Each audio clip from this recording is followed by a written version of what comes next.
ఘోషను గొంతెత్తి వినిపిద్దాం.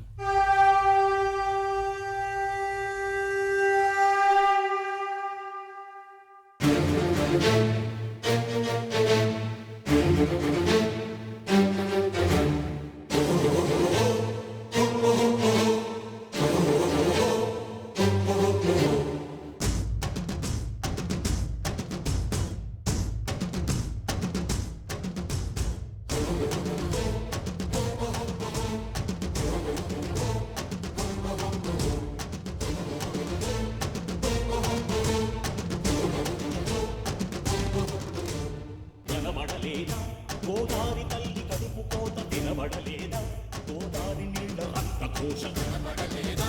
గోదావరి తల్లి కడుపు కోత వినబడలేదా? గోదావరి నీళ్ళ రక్త ఘోష. గుండె నిండా పాలున్న బిడ్డల కందించలేని తల్లి బతుకు దేనికని? వీళ్ళు నింప నీళ్లున్న సముద్రాన పడిపోయే శాపం తనకెందుకని? బరువైతయ కరువై తను వెలిగై ఇక బలియై, బరువైతయ కరువై తను వెలిగై ఇక బలియై. ఉప్పు సాగరాలలోకి వెళ్ళలేక వెళ్ళలేక వెక్కి వెక్కి పడుతున్నది వృధాగా కను మూయలేక, వెక్కి వెక్కి పడుతున్నది వృధాగా కను మూయలేక. ఆ అలల అలజడి ఆ తడియారని కంట తడి, ఆ అలల అలజడి తడియారని కంట తడి. కనబడలేదా? వినబడడం లేదా? వినబడలేదా? గోదావరి తల్లి కడుపు కోత వినబడలేదా? గోదావరి నీళ్ళ రక్త ఘోష.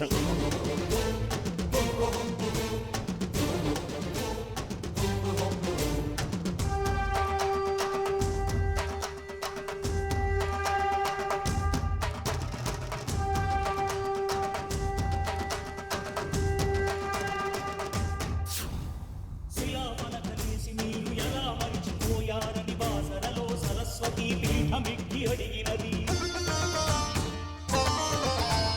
దుర్మదాంధులార తెలుగు బిడ్డలకి కర్మేందని ధర్మపురిలో నారసింహనాదం చేస్తున్నది.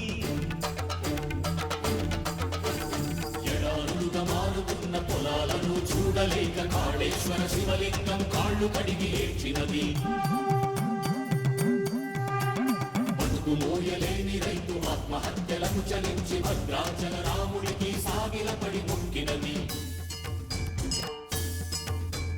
పాపి కొండల గుండె ధారై ప్రవహించినది. ధవళేశ్వర కాటన్ మహాశయుని తలచినది. సిగ్గుపడండది కుటిల నాయకులను తిట్టినది. గుండె పగిలి నరసాతో సముద్రాన దూకినది.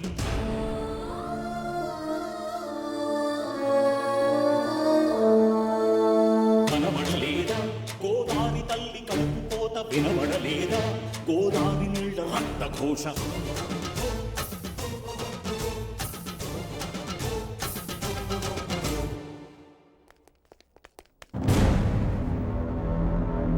నమస్కారం భూపతి గారు. నమస్కారం.